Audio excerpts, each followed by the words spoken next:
sempre um prazer estar aqui, estar em Curitiba, encontrar com vocês, o pessoal do Instituto aqui do Bem Comum.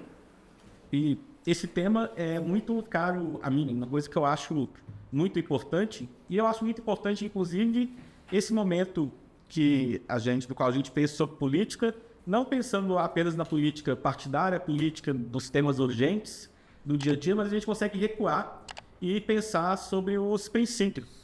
Eu acho que muitos dos problemas que a gente tem, eles vêm dessa parte dos princípios mesmo. E aí viram uma bola de neve que, se a gente olha só o resultado final, a gente não tem nem muito como saber como lidar com eles. E essa questão dessa sabedoria prática na política, essa questão da pródesis na política, eu acho central. Eu acho que uma compreensão correta disso ajuda a gente a entender melhor alguns dos grandes dilemas políticos que a gente tem.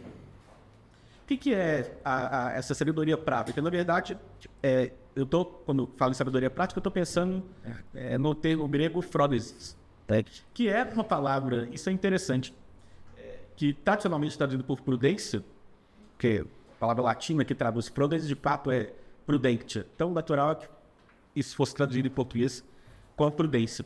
Mas não quer dizer, justamente, prudência enquanto uma cautela.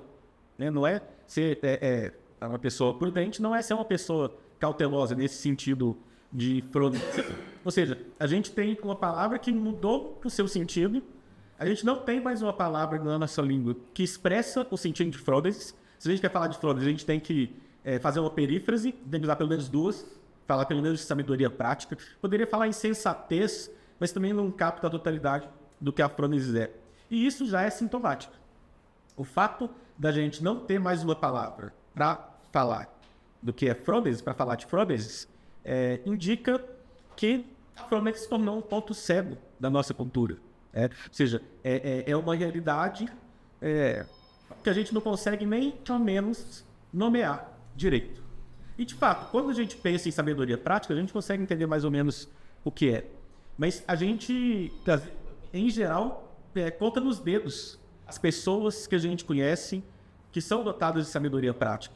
E quando a gente vai para a política, aí a gente não consegue nem contar nos dedos, porque muita gente não vai conseguir pensar em um político. Pode até gostar de vários, mas pensar, esse político aqui, ele tem phronesis, ele tem sabedoria prática, e sabedoria prática da política. E isso a gente é realmente muito difícil no mundo inteiro, atualmente, de encontrar. O que é especialmente grave, porque a phronesis para os antigos, para os gregos, para os romanos, era justamente, vamos pensar como Aristóteles, por exemplo, na Ética Nicômaca, é o coroamento de todas as virtudes. Você tem as várias virtudes, são disposições para o bem, para realizar a natureza humana, mas elas só atingem a sua perfeição quando elas são integradas à sabedoria que a pessoa tem. Ou seja, a pessoa tem a boa disposição para moderação, a coragem, todas as outras coisas, mas aquilo lá não é apenas uma disposição. Aquilo lá é consciente, aquilo lá faz parte da racionalidade da pessoa, do modo como ela entende o mundo e lida com as questões. Na virtude moral, sem a phronesis, para o filósofo como Aristóteles, é uma virtude cega. Ela só se torna uma virtude plenamente humana a hora que ela faz parte dessa sabedoria divina.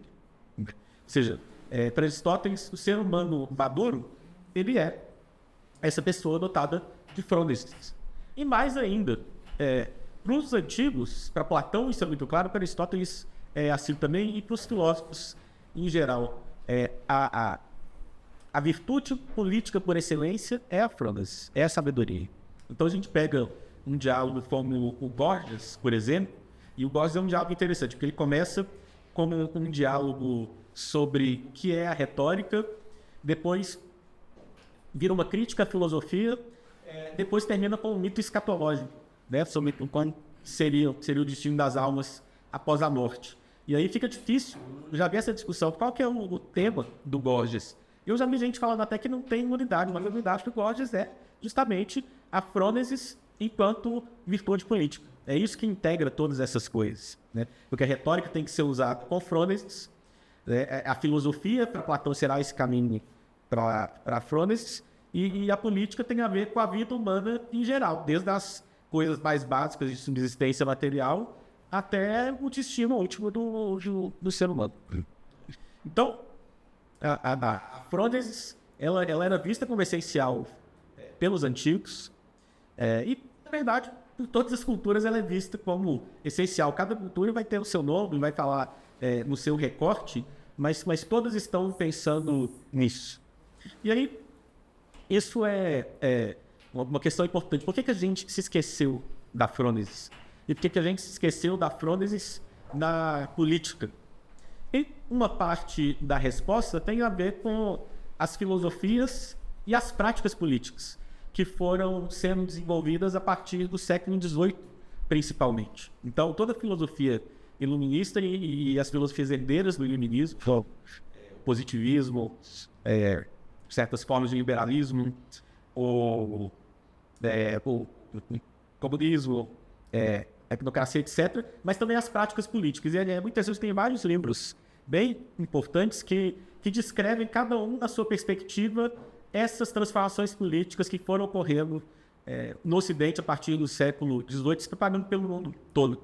Então, por exemplo, aquele livro Imaginários Sociais Modernos, do Charles Taylor, aquele famosíssimo livro do Benedict Anderson, Comunidades Imaginadas, e aquele também livro muito famoso, o pessoal que mexe com startup, quem Fábio Silício gosta muito desse livro, que é o Seeing Like a State, Vendo como um Estado, do James Scott. Todos estão contando a mesma história, de como o Estado moderno vai sendo criado e ele vai substituindo as alianças locais que fundamentavam a política por uma tecnocracia, né?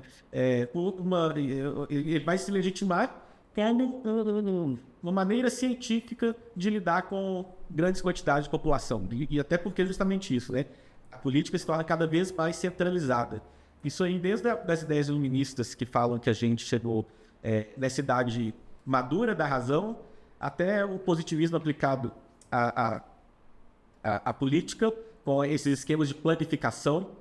É interessante esse livro do James Scott, isso até acabou se consagrando, que ele usa como um dos grandes símbolos e um dos grandes modelos dessa política positivista de centralização, de planificação aplicada, né, à vida pública com seus resultados catastróficos.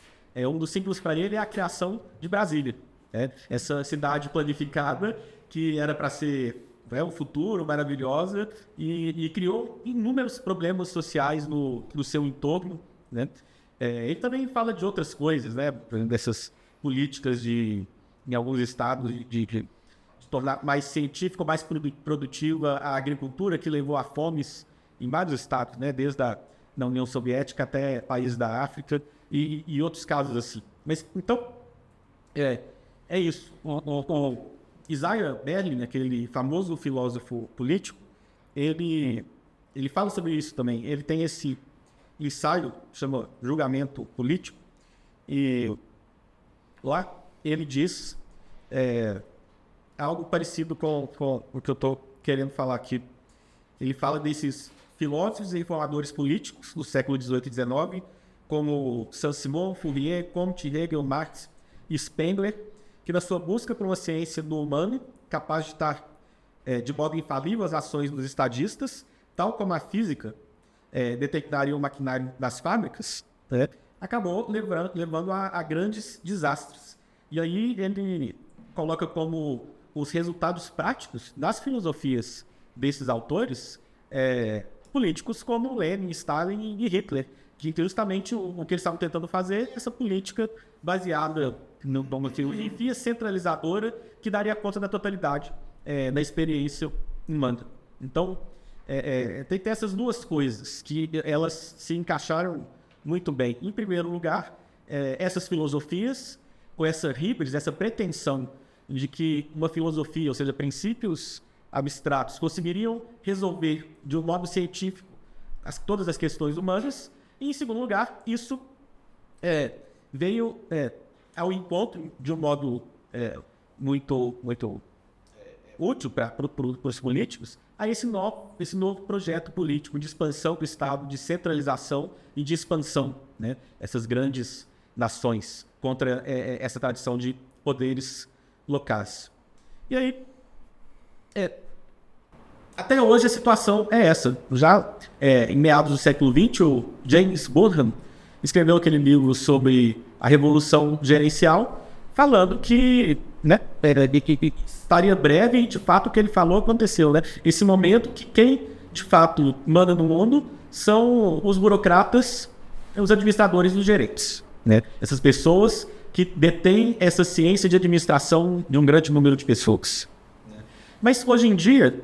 e tudo bem, esse modo gerencial de lidar com a política e de lidar, inclusive, com empresas e outras aglomerações coordenadas humanas, né? Tem os seus frutos, de fato, gerenciou um grande número de pessoas, mas a gente viu também, no século XX inteiro, como isso pode trazer coisas terríveis, e a gente vive, hoje em dia, nesse momento que esse estado gerencial se tornou um estado disfuncional. E não só um estado, esse mundo gerencial. Né? O que a gente vê não é só os estados meio perdidos, né? Sem saber o que fazer, ou seja, esse conhecimento administrativo gerencial não dá conta mais dos problemas, e a esperança é que esses burocratas falíveis, humanos, limitados, sejam em breve substituídos por algoritmos e por inteligência artificial, ou seja, só vai intensificar o processo até levar a uma abolição do humano. E, por outro lado, tem empresas também, as empresas cada vez mais funcionais, entre outros motivos, porque a longo prazo, os incentivos do CEO de uma empresa não são os mesmos da própria empresa. Né? O CEO, por exemplo, uma coisa que a gente já conversou aqui da outra vez, ele quer maximizar o lucro da empresa a curto prazo para ele melhorar o portfólio dele. Ele aparecer como alguém que consegue dar um lucro a curto prazo, mas esse lucro a curto prazo, muitas vezes, ele destrói a empresa a longo prazo. Por exemplo, que eu sempre dou, né? Companhia aérea, avião. No começo tem lanchinho, tem todas as coisas, dá para ter passagem fácil, todo mundo gosta da empresa porque ela é maravilhosa e confortável e tal. Aí vem um novo CEO que quer mostrar serviço. E aí a empresa já se não consegue mais crescer, já está no crescimento que tinha, e aí para ter um lucro maior, ele vai e corta uma coisinha do ano, o lanchinho fica mais simples, né? E aí, isso aí economiza milhões no ano lá, e aí ele mostra no relatório anual que ele economizou milhões. No outro ano, ele precisa economizar novos milhões para continuar mostrando que tem sentido, ele vai cortar mais lanche, vai diminuir o espaço da cadeira. No terceiro ano, vai ter uma coisa pior, no quarto ano vai estar pior ainda. Ele vai estar cada vez trazendo mais lucro para a empresa. Mas vai chegar no quinto ano, ninguém mais pega avião nessa empresa. Mas aí no quarto ano ele já saiu, porque ele trouxe milhões de lucro para a empresa de avião, já foi contratado por uma outra empresa para fazer a mesma coisa, e a empresa vai procurar que a culpa fica sendo do próximo administrador, que pegou a empresa totalmente maximizada. Mas essa maximização é o que levou a avenida. Isso aí, esse exemplo que eu dei da companhia de não vale para o Estado, para o gerenciamento estatal, e vale para todas as coisas. A gente vive nesse mundo da maximização aí de coisas que a gente consegue mensurar, que acabam matando esses conglomerados de ação coordenada em essas instituições. Então, a gente chegou nesse momento que esse mundo gerencial, basicamente, deu tudo que ele tinha para dar, e agora ele vive dessa maximização que acaba matando todas as coisas no longo prazo. A gente chegou no longo prazo, a gente está pagando essa conta. E a gente vê que, de fato, hoje em dia, todas as instituições da nossa cultura, e não falando só do Brasil, estou falando do mundo todo, são funcionais. A gente não consegue apontar uma, né? A coisa que era mais poderosa e eficiente do mundo na segunda metade do século XX, o exército americano, não consegue pacificou o Japão pós-guerra, não conseguiu em 10 anos pacificar o Afeganistão ou ocidentalizar o Afeganistão do jeito que eles queriam. Aquilo lá era um monte de relatório para a classe superior, que a hora que eles saíram deu 15 minutos, mas foi tudo dominado, né? Ou seja, um nível de ineficiência de uma instituição que era tida como a grande força, o grande poder do Ocidente. Isso só para dar um exemplo, tem todos os outros, né? É interessante, outro dia eu estava conversando num lugar, estava me contando um pouco que até o jogo do bicho está disfuncional agora. Eu falei, tudo está disfuncional, né? Até aquilo que é meio contravenção também entrou num sistema gerencial disfuncional. Mas é por isso, é porque esse mundo gerencial, ele agora está pagando a conta desse modo de funcionamento, né? E a tecnocracia também. A gente, hoje em dia, na política, no Ocidente todo, a gente vive nessa oscilação de duas propostas, né? Uma de maior planificação estatal, que são as posições à esquerda, e a outra de uma tecnocracia, de um gerenciamento a partir de dados, né? E todos os dois lados são, por um lado, boas ideias, né? Tem muita coisa que o Estado faz melhor e tem muita coisa que essa tecnocracia, que esse estudo de dados faz. Mas todos eles estão errados. Aí vai revezando. Um deu errado, aí volta pro outro. Aí o outro deu errado, aí volta naquele outro de novo. E vai revezando assim, quando na verdade o problema é justamente essa ideia de uma tecnocracia, de uma centralização e a ideia de que a política pode prescindir da virtude e da sabedoria prática, da phronesis.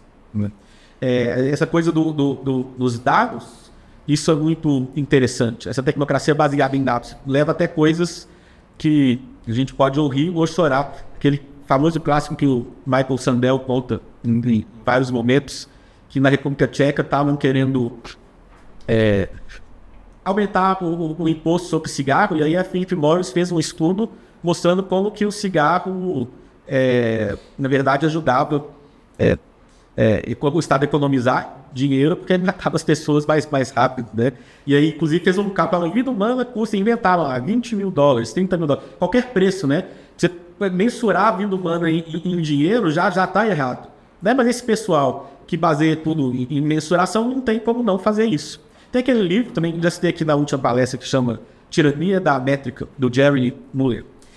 E ele ele vai dando vários exemplos, né, de como quando criam uma mensuração de alguma coisa para aumentar a performance, essa mensuração acaba levando à decadência da prática, né?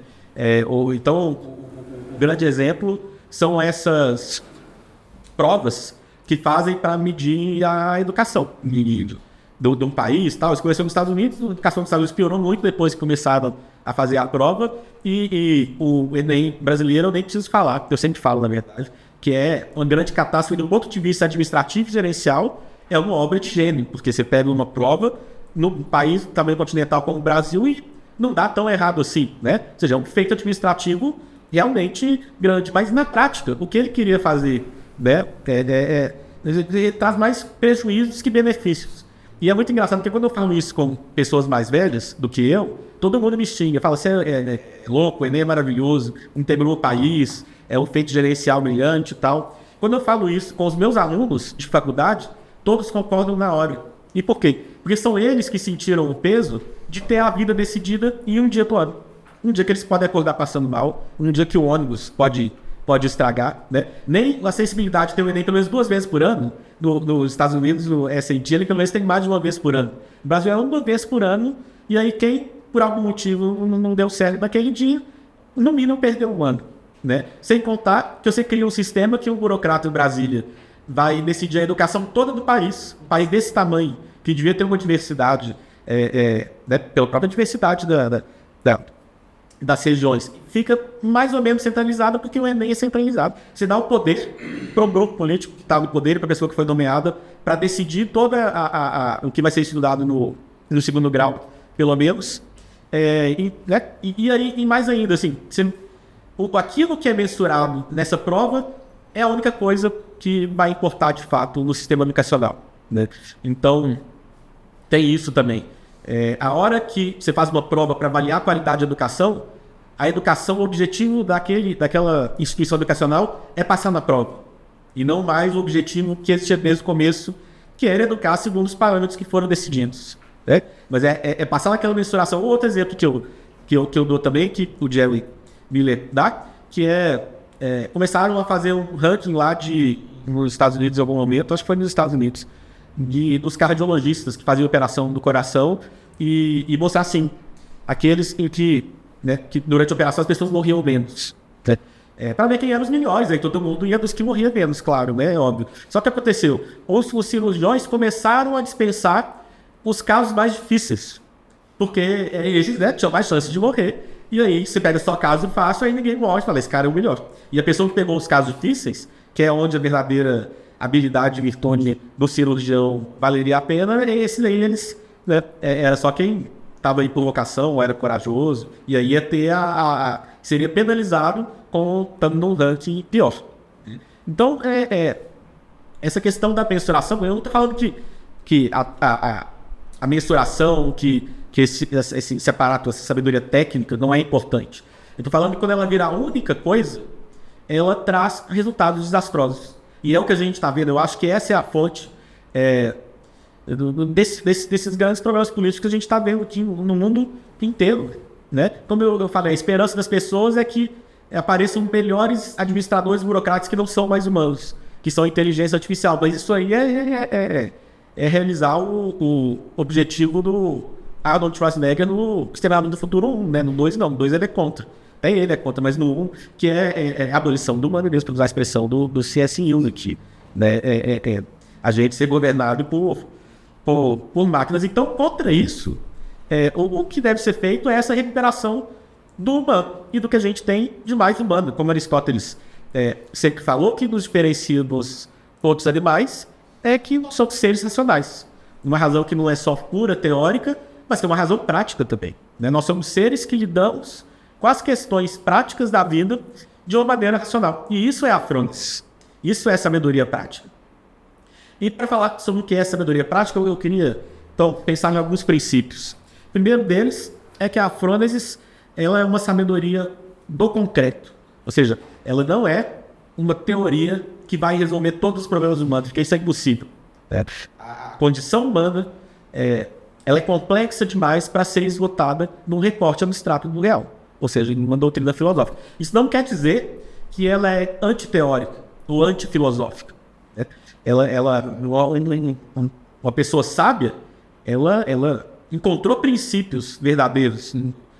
Platão, inclusive, olhando para os grandes mestres de sabedoria prática do século anterior a ele, que eram os sofistas, viu que essa busca por uma sabedoria só humana podia cair facilmente no relativismo, como os sofistas caíram, né? Então, tem princípios que governam as coisas. A realidade, ela existe a natureza das coisas, né?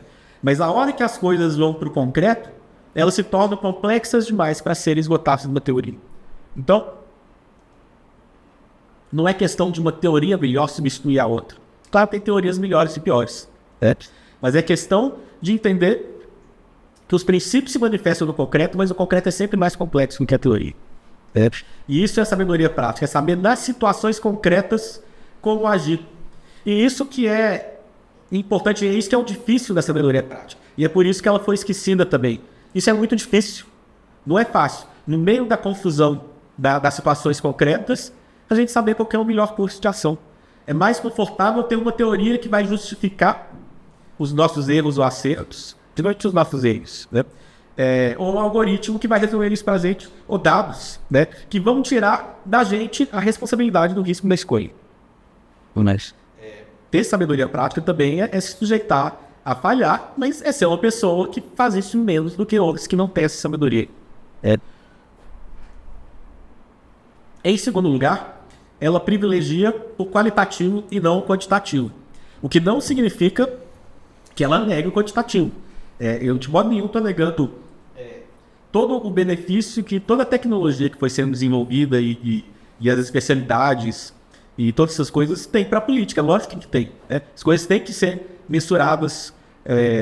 A gente tem que usar os recursos, a gente tem que usar inclusive a inteligência artificial também, né? Isso tudo é muito importante. Mas isso não pode ser a única coisa e nem a coisa principal. Um dos problemas é justamente isso. A argumentação da Philip Morris, né? As pessoas que fizeram isso estavam tão acostumadas a verem os seres humanos como dados numa planilha que entenderam que são seres humanos muito mais complexos e uma realidade muito mais profunda do que o que dados podem trazer, né? Nenhum dado que é matematizado vai esgotar o humano. Então, a sabedoria prática, ela também é um meio da gente ter um conhecimento do qualitativo.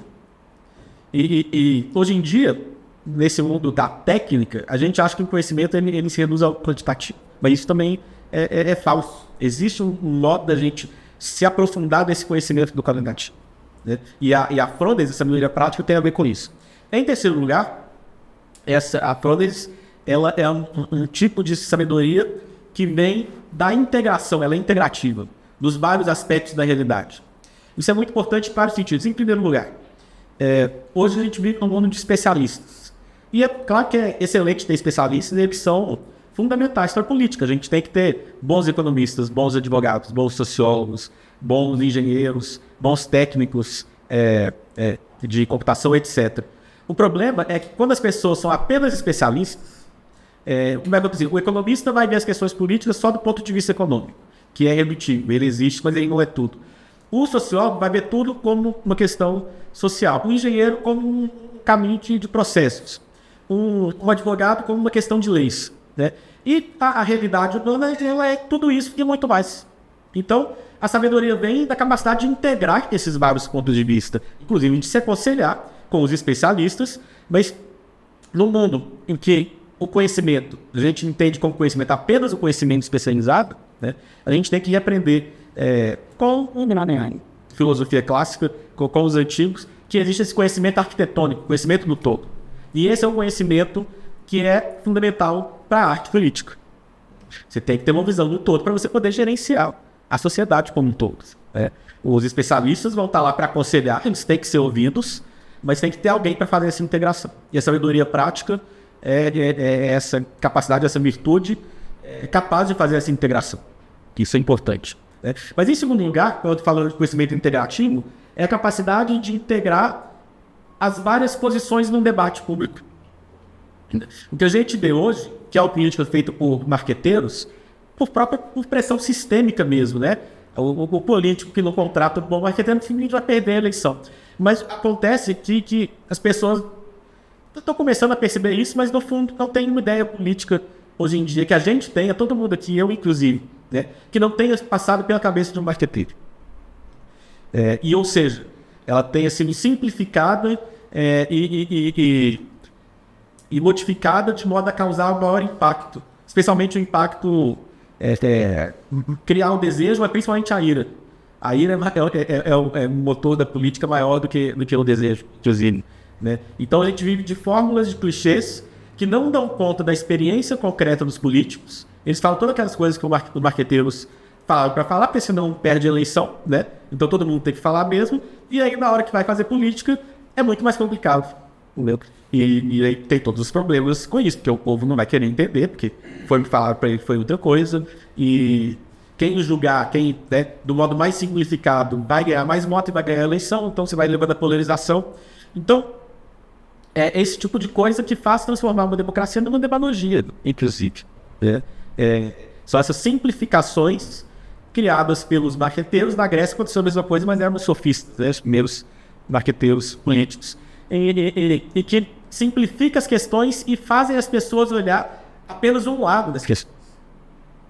Porque quando a gente olha com cuidado para as questões políticas, a gente vê que, em geral, nas situações concretas, não nas teorias abstratas, né, todos os lados têm alguma parte de razão. Estão olhando alguma demanda humana mesmo, né? Se não tivesse, não funcionaria tão bem, né? Inclusive, os maiores demagogos pegam as melhores causas, porque é mais fácil, né? Então, e as situações humanas são complexas. É claro, a política é a arte como a tradução de buscar encontrar o menor dos males. É isso, a gente sempre, para conseguir alguma coisa, vai ter que abrir mão de outra. A verba é limitada, o tempo é limitado, a atenção é limitada, né? Então, é sempre uma questão de quem vai ganhar, quem vai perder naquelas situações concretas, e isso tem que ser negociado. E as pessoas, então, elas podem estar erradas de um lado, mas também vão estar certas de outro. E a sabedoria, é claro que vai ter que fazer escolhas, tomar lado, ter lados, tomar posições. Mas a sabedoria é entender os vários lados. Isso é interessante. Um dos exercícios que os sofistas faziam, e as pessoas não entendiam direito, era o exercício da antilogia, né? O espaço para a comédia ateniense e Platão, como se fosse assim, o Protágoras, por exemplo, estivesse ensinando a defender a causa justa e a causa injusta. Ou seja, então a pessoa vai treinar a falar qualquer coisa e defender o que é injusto, mas não é isso que eles estavam fazendo. Era defender a causa mais forte e a mais fraca. A mais fraca não é injusta, a mais fraca é aquela que não tem o consenso. Aquela que é mais difícil de ser defendida, mas que pode ser legítima também. O que ele estava ensinando, na verdade? Não é só retórica. Ele estava ensinando a pessoa a olhar os dois lados de uma questão. Ver que os dois lados podem ser igualmente defendidos, né? Que tem a razão de ser dos dois lados, porque quem não consegue integrar os vários lados de uma posição não vai entender a situação concreta, as situações concretas políticas, e não vai ter sabedoria prática. Uma pessoa que olha só um lado, ele é um ideólogo. Ele não está fazendo política de verdade, né? E ele não vai ter sabedoria prática. Agora, em quarto lugar, essa frondese, além dela ser integrativa, ela, de um certo modo, ela é trágica. E o que eu estou chamando de trágica? Ela tem em mente que a condição humana e, portanto, a política tem uma dimensão trágica. E o que é a dimensão trágica? Não é que vai dar tudo errado. Dimensão trágica significa a compreensão de que as realidades humanas, elas são permeadas por conflitos e por tensões que não necessariamente conseguem ser resolvidos. Que alcançar uma vitória é aceitar uma derrota. Que investir numa coisa que precisa de investimento é tirar o dinheiro de uma outra parte que poderia ter investimento também, que era muito importante, mas é tão urgente quanto essa outra coisa. Né? É entender que, às vezes, o meu adversário político é até melhor que eu. Mas que nem por isso esses conflitos não deixar de existir. Entender que a realidade humana, as coisas são complicadas justamente por isso, porque ela é formada por esse conjunto de tensões não necessariamente auxiliáveis, né? E de oposições em conflitos, entender que as coisas são necessariamente assim, para entender o que está acontecendo, ou seja, integrar essas várias perspectivas não é necessariamente encontrar uma síntese, mas é entender que lados diversos têm a sua razão de ser, né? E é claro que às vezes tem síntese, às vezes tentando entender os vários lados, a gente consegue entender uma solução que não era vislumbrada antes, né? Mas essa natureza trágica da condição humana, ela não pode ser negada sob a pena de falsificar a experiência humana e política e, portanto, não alcançar uma sabedoria. Por fim, essa sabedoria prática, ela privilegia o local. Ela é mais localista e menos universalista. O que decorre do fato dessa tomada de consciência de que não tem uma teoria que vai resolver todos os problemas humanos. Não tem um algoritmo que vai resolver todos os problemas humanos. Um dos problemas, uma das coisas que fez a sabedoria prática desaparecer da política é que a política se tornou grande demais, né? Tem alguém que vai conseguir resolver todos os problemas da humanidade na sua grande sabedoria prática? Não. Né? Pela própria condição trágica da existência. Chega uma hora que tem um nível de complexidade que não dá mais para decidir, aí terceiriza para o algoritmo, porque ninguém tem culpa, né? Mas a gente vive num mundo que ninguém tem culpa, que a responsabilidade é sempre passada para alguém e no final das contas é uma máquina, né? A gente não consegue, o Museu Nacional pega fogo, uma pessoa não é despedida, por um lado, e por outro lado a gente não consegue cancelar um número de celular, porque também não tem a pessoa ou resolver o problema mais. Tudo, a responsabilidade vai sendo transmitida até que não tem mais ninguém por conta de nada, né? E a gente vira refém dos sistemas. Então, contra isso, a sabedoria prática entende que a mente humana, ela funciona bem, e ela pode construir grandes coisas da política, mas ela funciona bem localmente. Né? E o que não significa que não é para ter uma política estadual, nacional, abolir o país, não ter até uma coordenação mundial mesmo, né? Tem que ter todas essas coisas. Sim, eu sou um grande defensor do localismo, mas ao mesmo tempo sou professor de grego antigo e estudo essa cultura, essa civilização, que a história toda dela, enquanto o conjunto de cidades independentes umas das outras, passou com essas cidades entrando em guerra umas contra as outras, né? Um localismo excessivo vai levar a conflitos permanentes. Isso aí é o que sempre acontece. Então tem que ter uma coordenação, mas aí que entra o princípio da subsidiariedade, né? Esse princípio que diz que tudo que pode ser delegado para a instância mais local deve ser delegado, porque é justamente nessa instância mais local que as pessoas conseguem usar a sabedoria prática, que elas estão experimentando, estão vivendo os problemas mesmo, sabem resolver e vão conseguir ser responsabilizados, né? Se o presidente da República quiser mudar uma coisa no meu bairro, eu não consigo fazer nada, né? Se o prefeito quiser mudar uma coisa no meu bairro, eu consigo fazer um pouco mais. Se um administrador do meu bairro consegue fazer uma coisa, quer fazer uma coisa no meu bairro, eu tenho voz, de fato, né? Ou seja, a democracia, enquanto esse governo no qual o povo participa de fato, é só uma realidade, não apenas um símbolo localmente. É apenas localmente que a minha voz, que o meu voto faz diferença. E localmente não é nem exatamente municipal, é mais assim, nas regiões mesmo, do bairro. Então, no entanto, tem coisas que precisam mesmo de uma coordenação municipal, estadual, nacional, mundial, né? E essas coisas a gente delega para as instâncias superiores, mas só aquilo que precisa de fato ser delegado. É justamente o movimento contrário que toda a política desde o século XVIII tem feito, por desejo de poder por um lado e por um excesso de confiança nessa política tecnocrática planificada, nessas grandes teorias. Uma coisa vai justificando a outra.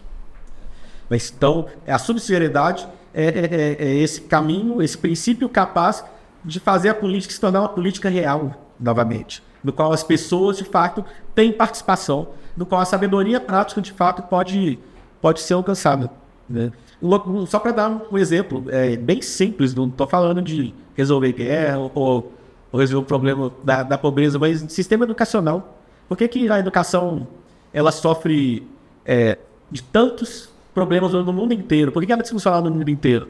Porque são pessoas, burocratas ou pensadores que estão querendo falar como resolver o problema da educação no mundo todo, ou no Brasil todo. Sendo que as pessoas que conhecem as crianças, as necessidades delas, são as pessoas que estão vivendo com elas. Quem é professor, como eu, e várias outras pessoas, vê o quanto de ordem de cima para baixo bem, que na prática só piora a situação, né? Não resolve nada, porque não é assim que funciona. Não quer dizer que a gente não tem que buscar as novas ideias, que não tem que ter algum tipo de unidade. Mas as pessoas que estão vivendo a realidade da sala de aula que vão saber melhor o que fazer. Então, a permissão de uma variedade maior de possibilidades de escolas curriculares resolveria muitos problemas. Como de fato era. Na verdade, a gente via que, muitas vezes, experiências de escola, até em situações muito mais precárias, há décadas atrás, em alguns casos, funcionavam mais que as escolas de hoje, com todos os recursos, né? Porque tinha mais esse poder da escola decidir, mais ou menos, como ia ser. Isso vale para tudo, né? Então, sem negar a importância de uma coordenação central, o local sempre tem que ser privilegiado. Isso faz parte da Frodes, da sabedoria prática também. Então, em suma, essa política que envolve a Frodes, que é uma política da sabedoria prática, ela é também uma política da alma. Isso aqui eu estou usando a expressão do John Milbank, esse pensador inglês contemporâneo, que ele está falando é o seguinte: a política ela tem que entender que os seres humanos não são apenas corpos a serem administrados. Isso também é um dos pressupostos dessa política de centralização, dessa política que acabou levando esse mundo gerencial, né? Não é à toa que a teologia política do Ocidente contemporâneo é alguma forma de materialismo, né? Porque quando os seres humanos são apenas corpos, eles podem ser gerenciados por um conhecimento científico, tal como as máquinas são, né? Mas se o ser humano é mais do que simplesmente um corpo, né? Ele é dotado de uma inteligência, como os antigos entendiam, uma inteligência que é aberta para o universal eterno e necessário. E quando eu falo isso, estou pensando, por exemplo, em matemática, né? Quando a gente entende a demonstração de que a soma dos ângulos de teto do triângulo é 180 graus, a gente entendeu uma coisa que nunca vai mudar, né? Ou seja, é eterna, que vale para todos os triângulos, ou seja, é universal, e que não pode ser de outro jeito, ou seja, é necessária, né? Então a gente não é simplesmente um corpo. Por mais que alguém tenha uma visão materialista de mundo, pelo menos é um corpo que está aberto para o universal, eterno e necessário. E é isso que a gente pode chamar de algo, de espírito, tirando aqui qualquer conotação metafísica ou religiosa. É para falar que o ser humano tem dimensões e, portanto, demandas que vão para além do que pode ser simplesmente mensurável ou de um bem-estar material.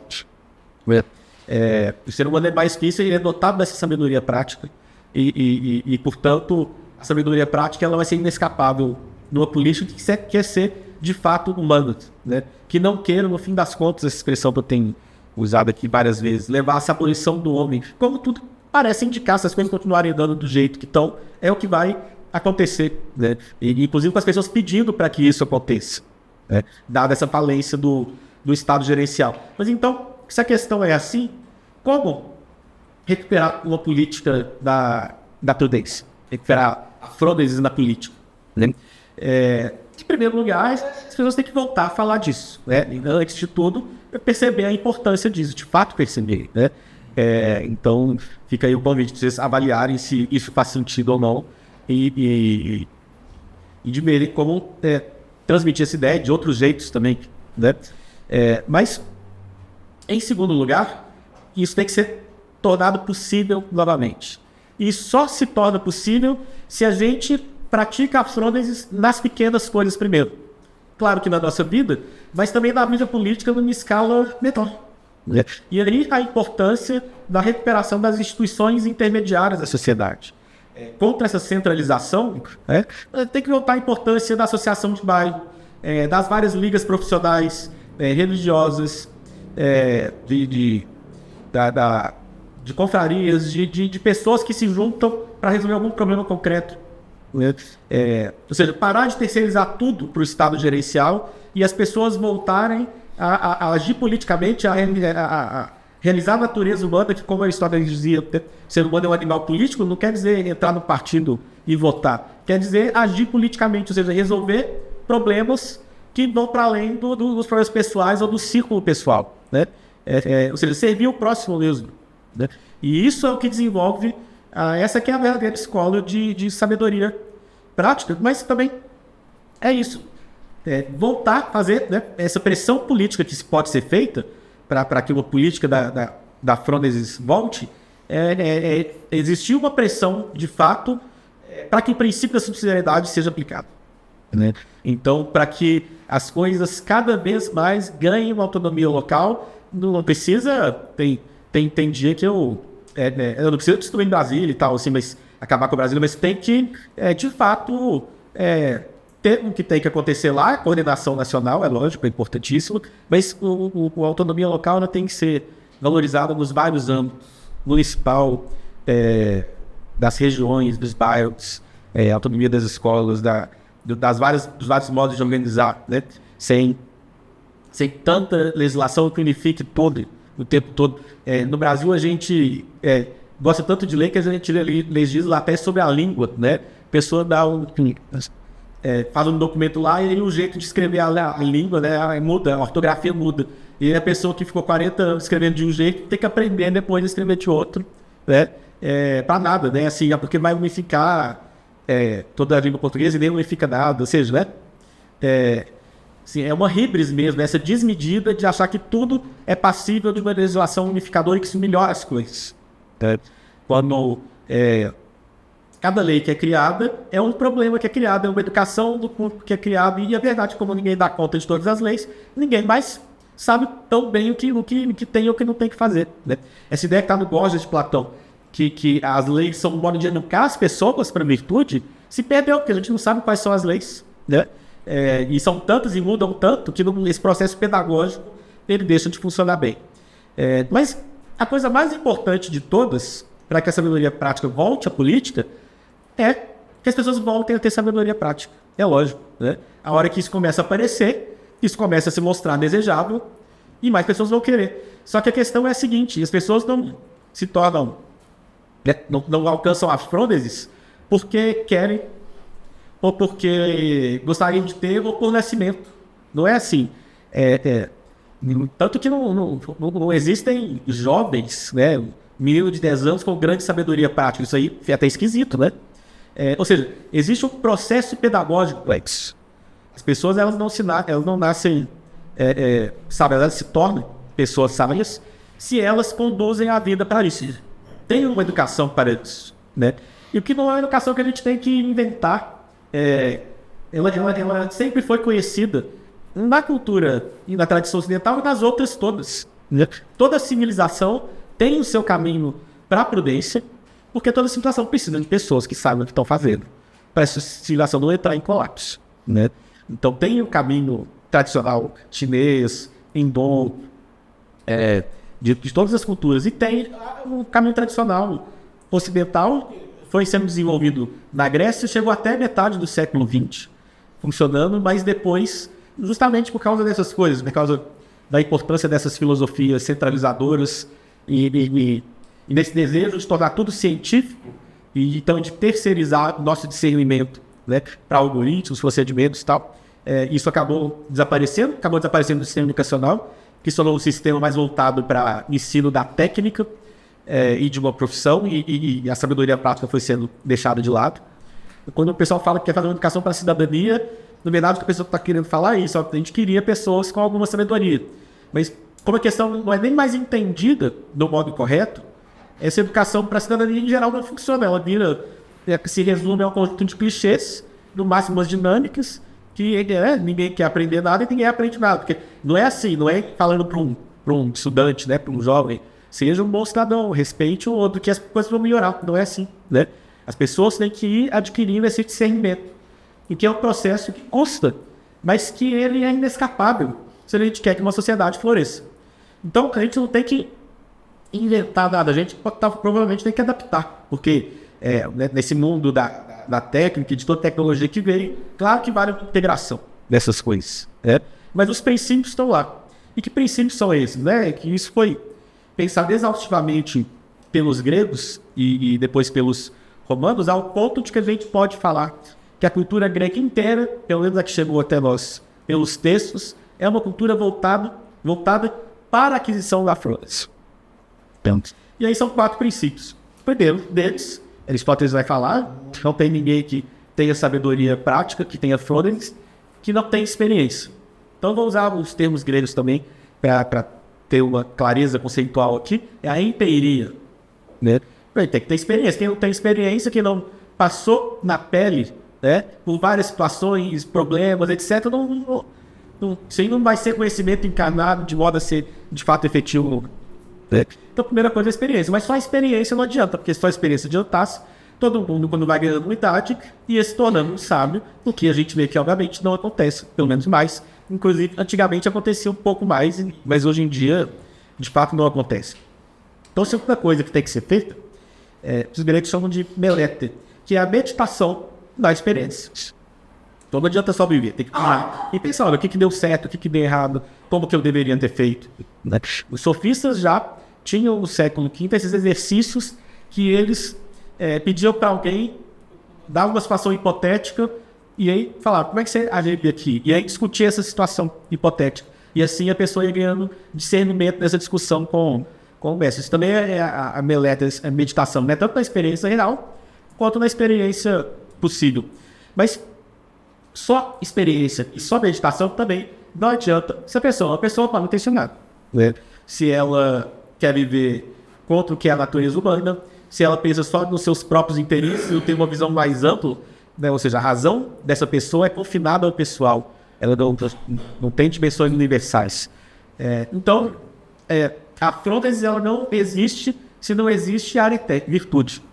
Então, o desenvolvimento da frônese ele depende do desenvolvimento concomitante das virtudes. E aí os gregos, nessa pedagogia das virtudes, eles falavam das 4 virtudes cardeais, a temperança, a moderação, a coragem, a fortaleza, a própria frônese e a justiça, né, que é a relação com os outros. E aí, a partir dessas 4 virtudes cardeais, as outras todas são desenvolvidas também. Então, tem que ter a experiência, a empiria, a meditação meleta e a virtude, a areté. Mas só isso também não é o bastante, e a gente acha às vezes que é. Se a pessoa tem experiência, refletiu, e é uma pessoa que busca ser virtuosa, resolveu um problema, e não resolveu. E muitas vezes, a gente vê pessoas boas que se esforçaram para alcançar uma sabedoria e não alcançam, porque falta o 4º elemento. E o 4º elemento é o seguinte: o ser humano, e a inteligência humana, ela funciona desse seguinte forma. Para a gente chegar no pensamento abstrato, a gente parte de um pensamento mais concreto, que é simbólico e narrativo, né? A inteligência humana, ela é, primeiramente, uma inteligência narrativa. Ou seja, o que eu estou falando? Quando a gente quer entender as coisas, a primeira coisa que a gente faz é contar uma história, né? As nossas teorias mais abstratas, elas dependem das histórias que a gente está contando, né? E isso é inescapável, é sempre assim. E aí, o que acontece? Se a pessoa ela não tem, né, ela não assimilou um conjunto de narrativas variadas que mostram a amplitude e a complexidade da experiência humana, quando essa pessoa estiver diante de um problema, na própria vida, lidando com outras pessoas, ou especialmente na política, ela vai projetar a experiência dela nos outros. Ela muitas vezes não vai entender de onde as outras pessoas estão partindo, porque não é essa a realidade dela. Por mais que uma pessoa tenha uma vida variada, ela não viveu todas as vidas. E se ela não tem narrativas de outras experiências humanas, de como que a vida humana pode ser, às vezes, radicalmente diferente da nossa, a gente não consegue entender o que está acontecendo, a gente não consegue ler a situação dos outros. A gente não consegue captar qualquer problema real das pessoas. E o que a gente mais vê hoje em dia é isso, é projeção. A gente muitas vezes não consegue mais olhar para as pessoas, olhar para as situações e entender o que está acontecendo, a gente projeta. Projeta a nossa própria experiência. E isso acontece com as pessoas mais bem intencionadas. E as experiências das pessoas mais bem intencionadas, inclusive, que tiveram uma boa formação e tiveram uma sorte na vida de serem poupadas de experiências degradantes, elas não conseguem entender muitas vezes quão terrível a experiência humana pode ser.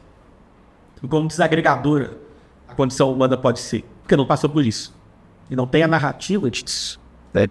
Então, é por isso que, além da virtude, da experiência, da meditação, é importante a gente assimilar esse conjunto de narrativas. E todas as culturas, elas sempre buscaram proporcionar, às pessoas dessa cultura um conjunto de narrativas bastante amplo e profundo da experiência humana. É isso que a gente chama, quando fala das outras culturas, de mitos. Então, por que a gente gosta tanto de mitologia grega? Porque daquelas histórias, verdades profundas e variadas sobre a condição humana estão sendo ensinadas. Se a gente abstrai a questão religiosa, o que é a Bíblia? Quando você pega esse pessoal tipo Richard Dawkins e tal, fala, a Bíblia fala de assassinato, de adultério, de trapaça, não é esse livro bonzinho que vocês estão achando, que ele estava achando, Nunca ninguém achou que a Bíblia era um manual de moral e cívica. A Bíblia, principalmente o Antigo Testamento, é um conjunto de narrativas do povo, dessa cultura hebraica, do povo judeu, que tudo bem, tem a revelação de Deus lá, e isso é essencial. Mas além disso, é um conjunto de narrativas que mostram para eles a amplitude da experiência humana. E na nossa cultura ocidental, a gente tinha essa cultura bíblica também, ela foi transmitida, Então mesmo, eu gosto de dar um exemplo, eu moro em Minas agora, depois de 10 anos em Curitiba, que eu sou de lá. E lá em Baipendi, já fui várias vezes, tem o santuário da Inhaxica, ela é beata agora, E ela era uma filha de escravos, e analfabeta, e sempre teve uma condição muito humilde, mas ela era uma pessoa a qual muita gente ia se considerar. Todo mundo ia lá pedir conselhos para ela. Ela tinha essa sabedoria, além de ter toda a questão da santidade, da graça, ela tinha essa sabedoria de vida para aconselhar os outros. E de onde que ela adquiriu a sabedoria? Claro que da vida, da virtude, isso tudo que eu falei. Mas tem uma parte da biografia dela que eu li que eu achei muito interessante, da qual se falava que ela dizia que sempre que alguém ia lá até ela pedia para contar uma história da Bíblia. Ou seja, ela foi assimilando esse conjunto de narrativas que estavam condensadas na Bíblia e adquiriu a sabedoria porque ela tinha essa amplitude do que a existência humana do nível mais grandioso ao nível mais baixo, do melhor ao pior.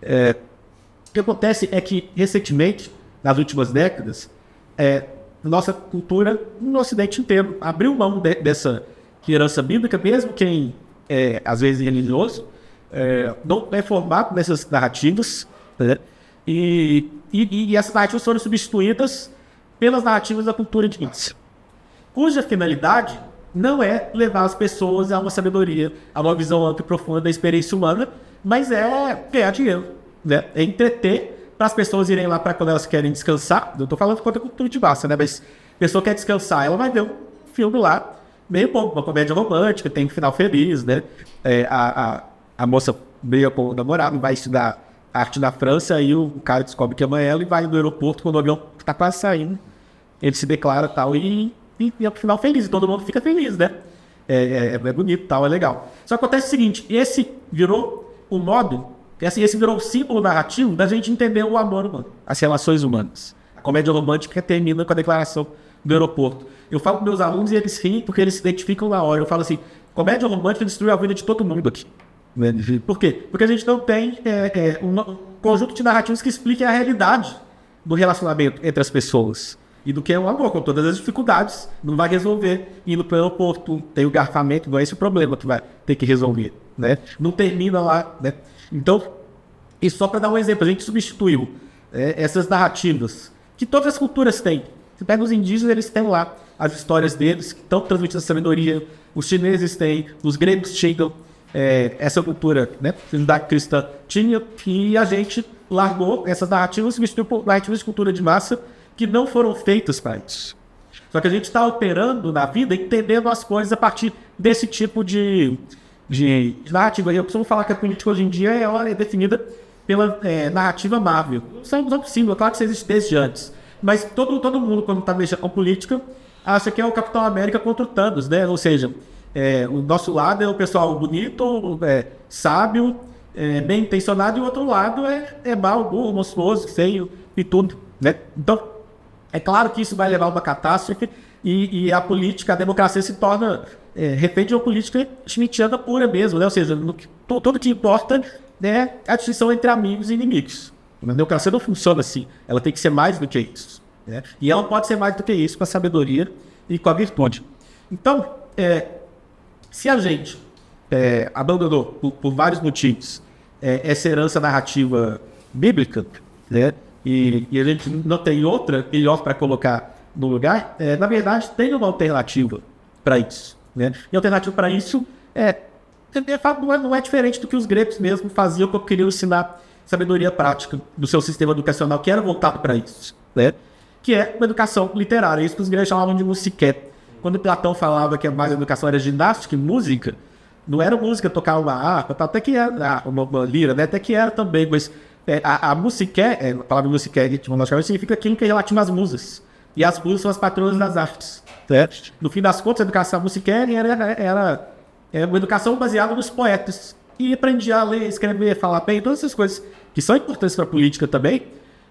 Tem uma cultura geral, uma erudição, mas a partir do que os poetas falavam, eles adquiriam essa frônesis também, assimilando essas narrativas, é o que a gente vai chamar dos mitos gregos, né? E a gente pode fazer isso ainda, né? Eu sou professor do curso de letras e eu falo para os meus alunos, olha, nós, professores de literatura, nós somos, antes de tudo, civilizadores, porque ensinando essas obras literárias, né, dessa tradição, as coisas que de melhor foram escritas, para falar como o Matthew Arnold, né? Ou seja, essas narrativas, que ao contrário de comédia romântica, de Hollywood, filme da Marvel, estão tentando captar a experiência humana em toda a sua profundidade, sua contradição e sua complexidade, né?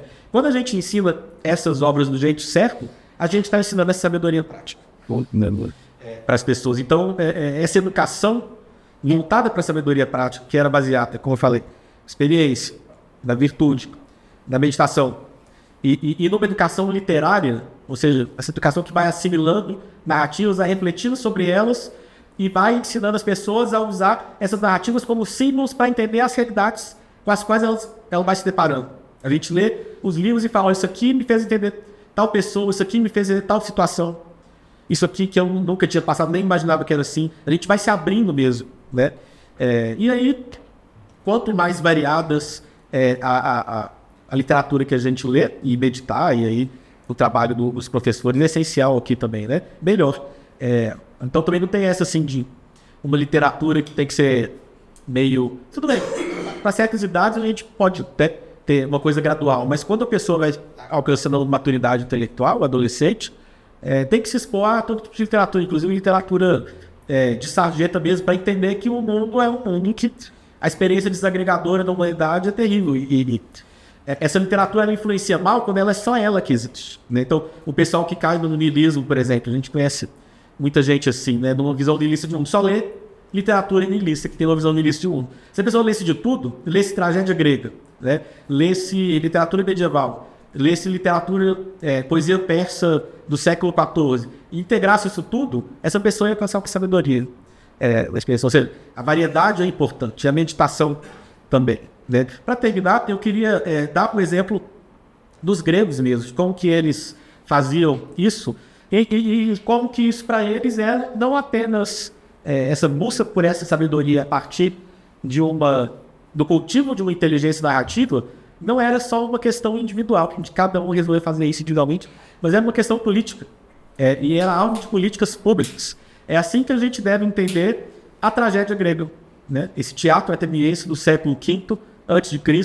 acontecia nas festas em homenagem ao deus Dionísio, que é o deus do êxtase, do arrebatamento, e dessa fronteira do irracional, do caos.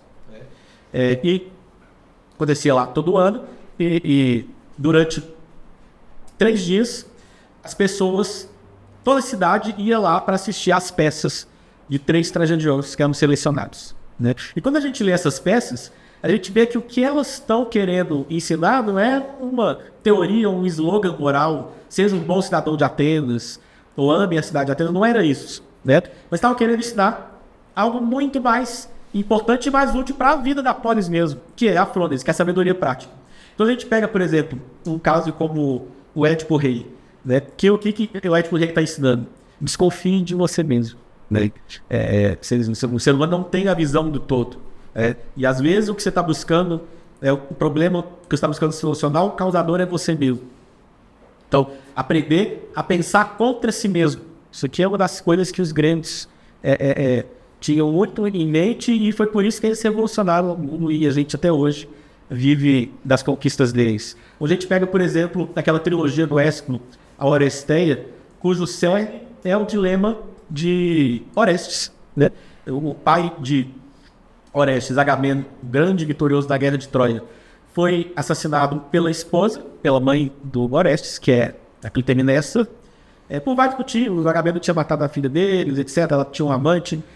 Mas o que acontece é que naquela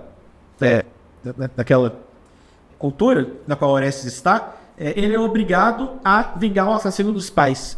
E, inclusive, na peça fala que Apolo disse para ele, se ele não matasse o assassino dos pais, ele e o deus Apolo mandaria para ele uma doença a mais dolorosa da qual ele morreria. Então, se ele não vinga o assassinato do pai, ele morre do pior jeito possível. Mas se ele vinga o assassinato do pai, que é matar a própria mãe, ele vai ser perseguido pelas Erinhas, que são essas divindades que perseguem quem comete crimes contra os pais, que são terríveis, que são enlouquecedores, né? Então, ele está diante de uma situação no qual qualquer caminho, qualquer rumo de ação que ele tomar, vai ser desastroso, vai ser terrível, né? E muitas vezes a experiência política é essa, é ser como Orestes, é ter que matar a mãe e ser perseguido pelas Erinhas, ou não buscar a justiça para o pai e ser perseguido por Apolo, né? E é interessante como que, nesse caso específico, tem uma síntese aí. O Orestes, ele mata a mãe, pior coisa que alguém pode fazer. Ele é perseguido pelas Erinhas, mas ele se refugia em Atenas, e aí a deusa Atena instaura um tribunal no qual ele será julgado. E aí a Oresteia, na verdade, ela está falando sobre como que o sistema judiciário de Atenas surgiu, que substitui esse modo esse modo de realizar a justiça, que os membros do clã tinham que matar os membros do outro clã que cometeram justiça contra eles, e aí virava muitas vezes se acabava numa guerra civil, né? Por uma justiça que terceiriza justamente essa parte retributiva, né? Quem vai fazer a vingança é o Estado. Então, o ciclo da violência acaba aí, né? E Atenas está celebrando justamente esse sistema judicial nessa peça, mostrando os dilemas a que ela podia levar. Então, esse é um outro exemplo. Por fim, eu queria acabar com um exemplo, não da tragédia grega, mas dessa obra que foi composta por esse autor que Platão chamava de educador de toda a Grécia, que é Homero, que, entre várias qualidades muito louváveis, talvez a maior delas é que ele provavelmente nunca existiu. Mas da Ilíada, a Ilíada é um texto, é um poema muito interessante, entre outras coisas, porque Homero, fala de Homero como autor, essa parte filológica não importa aqui. Ele está escrevendo para gregos, ele está torcendo para os gregos, inclusive é igual filme americano de guerra, assim, né? Para cada 10 inimigos morre um americano. Ilíada é a mesma coisa, né? Para cada 20 troianos morre um grego, né? Porque os gregos querem ver o inimigo morrer. Mas, apesar disso tudo, o personagem com o qual as pessoas mais se identificam, né? Que é o melhor personagem mesmo da Ilíada inteira, é o principal guerreiro do lado adversário, dos troianos, é Heitor. né? Não é Aquiles o principal, né? No filme não é o Brad Pitt. Quer dizer, o melhor dos personagens, o que todo mundo gosta, e é de propósito, não é assim um erro de cálculo que reverberou com o público. A gente sabe disso porque lá no meio da Ilíada, do nada o Heitor vai para a cidade de Troia e lá ele encontra com a mulher, abraça o filhinho novo que acabou de nascer, beija ele, eles riem juntos, fala um monte de coisa. É aquele velho clichê narrativo de Homero a Mercenários, né? Que a hora que o cara que é o guerreiro abraçou a esposa, beijou o filho, falou que ama eles, a gente sabe que em 15 minutos ele vai morrer, né? Ou seja, que é um recurso para criar compaixão, empatia, para depois a perda dessa pessoa ser sentida. Por que o Homero está fazendo isso com um grande inimigo, né? E o grande adversário do personagem principal? Porque, como eu falei, esse é um grande legado dos gregos, é ensinar a gente a pensar contra a gente mesmo, né? É entender que nas disputas políticas e até mesmo na guerra, por mais que eu vá continuar do meu lado, né?